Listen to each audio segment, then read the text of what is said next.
आदमी को सीखना चाहिए, हर पल सीखना चाहिए, हर क्षण सीखना चाहिए, हर जगह से सीखना चाहिए।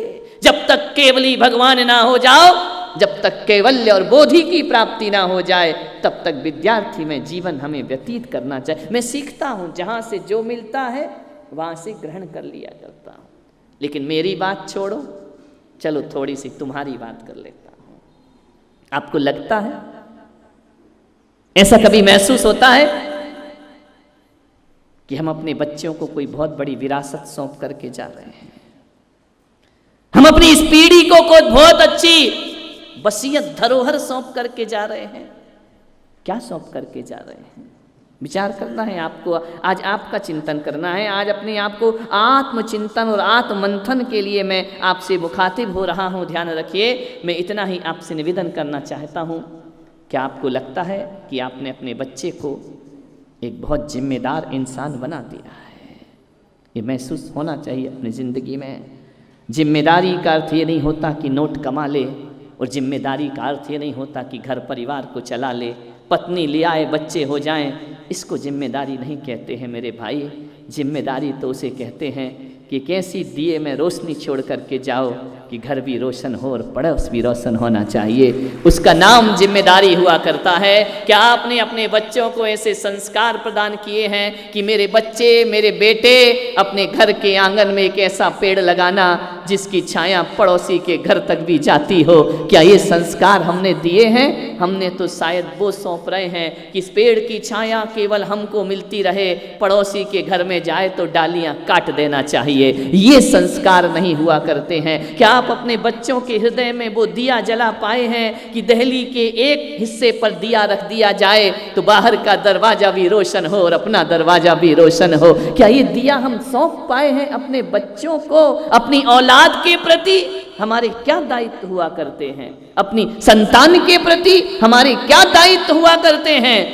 एक बार मेरी दादी माँ गृहस्थ जीवन की आम का पौधा लगा रही थी आंगन में।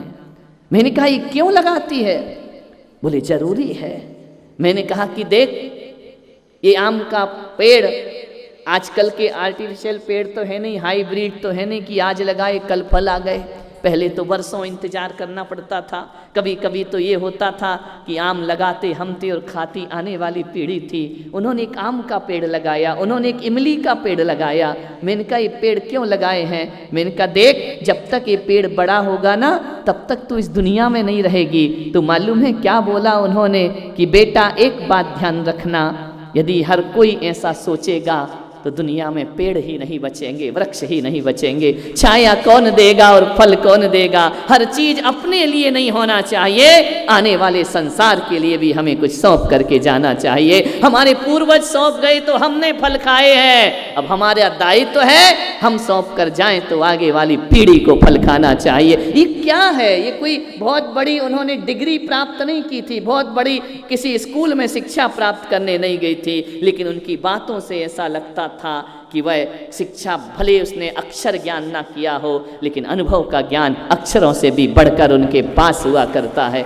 मान्यवर, क्या सौंप रहे हैं हम अपने बच्चों को? ऐसी जिंदगी नहीं हो गई हमारे बच्चे की कि उनका अपना कमरा है, अपना लैपटॉप है, अपना इंटरनेट है, अपना मोबाइल है। एक कमरे में बंद रहना चाहता है आज का बच्चा। हम लोग वो थे कि बाहर भागना चाहते थे तो माँ बाप पकड़ के घर के अंदर लाते थे। आज का बच्चा बाहर नहीं जाना चाहता है, वह कमरे में बंद रहना चाहता है, अंदर से लॉक कर लेता है। उसकी ज़िंदगी उसका मोबाइल हो गई है, उसकी ज़िंदगी उसके इंटरनेट हो गया है, उसकी ज़िंदगी उसका लैपटॉप हो गया है। मान्यवर, आप सोचिए कि आपके बच्चों के व्यवहार में यह परिवर्तन आ रहा है या नहीं आ रहा है? मैं निकलता हूँ, देखता हूँ, पहले मोहल्ले में गाँव में गिल्ली डंडा खेला करते थे। पहले वह समय था, कोलाहल होता था, स्कूल से बच्चे आ जाते थे। आज शांत वातावरण है। आपकी गलियों में, मैं औरंगाबाद में हूं ना, गलियों में बच्चे खेलते आज तक नहीं दिखे, लेकिन सारी रात कुत्ते भौंकते जरूर दिखाई दिया करते हैं। पूरी रात हमारा सोना हराम है, जीना हराम है, पूरी रात आवाज करते हैं। पहले बच्चों की चहचहाहट हुआ करती थी, कोहराम हुआ करता था, अब नहीं हुआ करता है। बदल गया माहौल हमारा, बदल गए हमारे सोच, बदल गई हमारे जीवन की शैली, कैसी जिंदगी जिया करते हैं मान्यवर। मैं आपसे निवेदन करना चाहता हूं। एक आदमी आया मेरे पास, महाराज बहुत दुखी हूं मैं। मैंने कहा किस बात का दुख है आपको? बोले मेरा बेटा, मैंने कभी नहीं सोचा था ऐसा जैसा मेरा बेटा निकल गया। मैंने कहा कैसा निकल गया?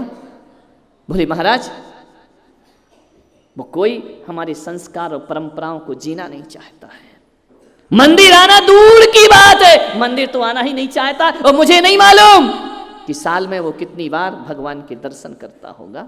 अभिषेक पूजा उसे बेकार की बातें लगती हैं, धर्म उसे बेकार की बातें लगती हैं।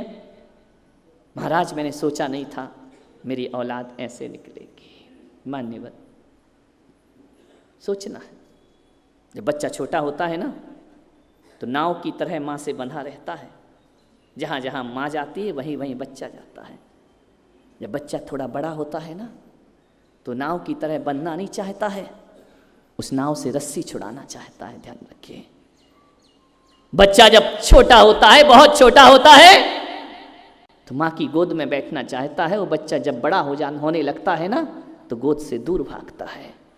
बच्चा पहले उंगली पकड़ के चलता है जब तक चलते नहीं बनता है। और जिस दिन बच्चे से चलना बन जाता है ना वो माँ की उंगली पकड़ना नहीं चाहता है। ध्यान रखिए, ऐसा नहीं लगता है कि जैसे जैसे बच्चा किशोर होता है हमारी गोद से बहुत दूर होता चला जाता है, वह हमारे पास आने से डरता है।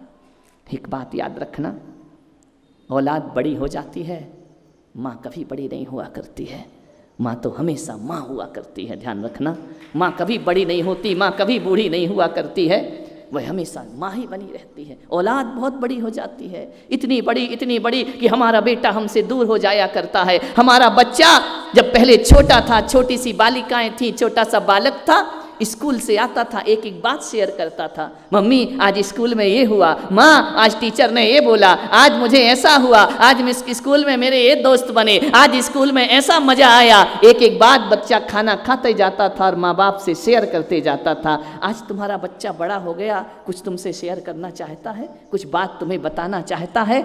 नहीं, मालूम है पहले वो माँ को मित्र समझता था, पिता को मित्र समझता था, लेकिन जैसे जैसे किशोर अवस्था आती है ना, अब तुम मित्र नहीं हुआ करते हो। उसके मोबाइल पर उठा करके देखो, वह फेसबुक में, वह कंप्यूटर में, वह इंटरनेट में, वह अपने फ्रेंड्स ग्रुप बनाया करता है, वह अपने दोस्त बनाया करता है, ना जाने कितने कितने दोस्त बनाता है। विचार करिए, आज का माहौल मैं आपके सामने चित्रित करने का प्रयास कर रहा हूँ। फ्रेंडशिप डे आता है, हजारों दोस्त फ्रेंड उसकी फेसबुक में बने हुए हैं। मान्यवर इंस्टाग्राम में फ्रेंड्स बनाता है, व्हाट्सएप में फ्रेंड्स बनाता है। कभी ख्याल करना, उस फ्रेंड्स ग्रुप में तुम्हारा नाम नहीं है, माँ बाप का नाम नहीं है कि तुम हमारे मित्र हो। किसका नाम है? जिनको तुम जानते भी नहीं हो। ध्यान रखना, तुम्हारा कहीं स्थान नहीं है। जैसे जैसे बच्चा किशोर होता है वह तुमसे अलग होने का प्रयास करता है, उसके फ्रेंड्स ग्रुप में तुम्हारा कहीं नाम का उल्लेख नहीं हुआ करता है। मान्यवर वो तुमसे दूर रहकर फोन में बात करना चाहता है, वह तुम्हारे सामने बात नहीं करना चाहता है। वह चाहता है कि मेरे कमरे में मम्मी पापा का प्रवेश भी नहीं होना चाहिए। जब वह रात मोबाइल चलाता है तुमसे छिप करके बात किया करता है।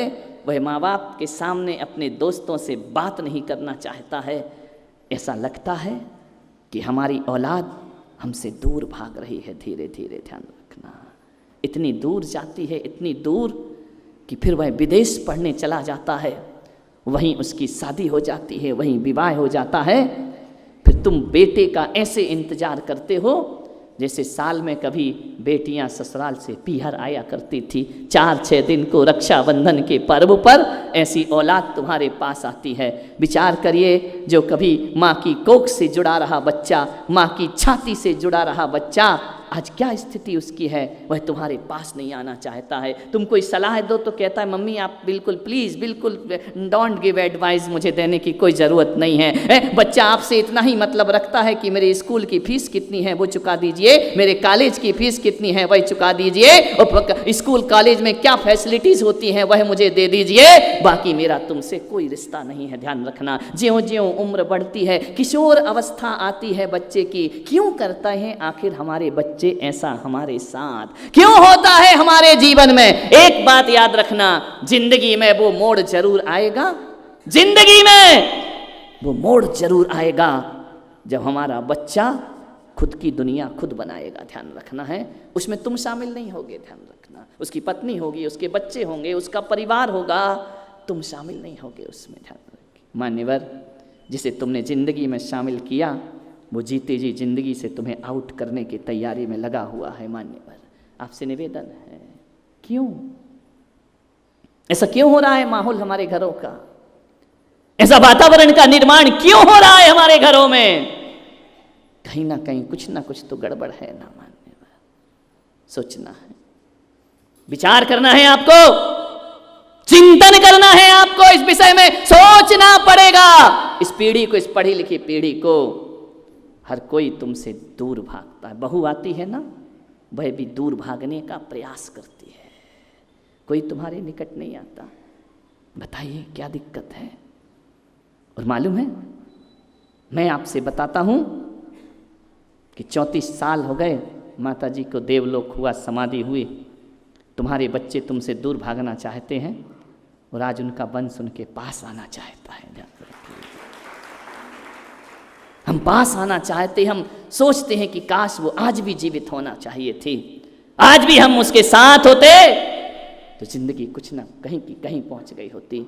जरूर उनने जीवन में कुछ तो किया होगा, वरना 34 साल जिसको दुनिया छोड़े हो गई उसे उनके वंशज याद करें तो ऐसे कोई याद नहीं किया करता है। मान्यवर, जीवन में कुछ ना कुछ तो स्थापित करना पड़ता है हम अपनी ज़िंदगी में।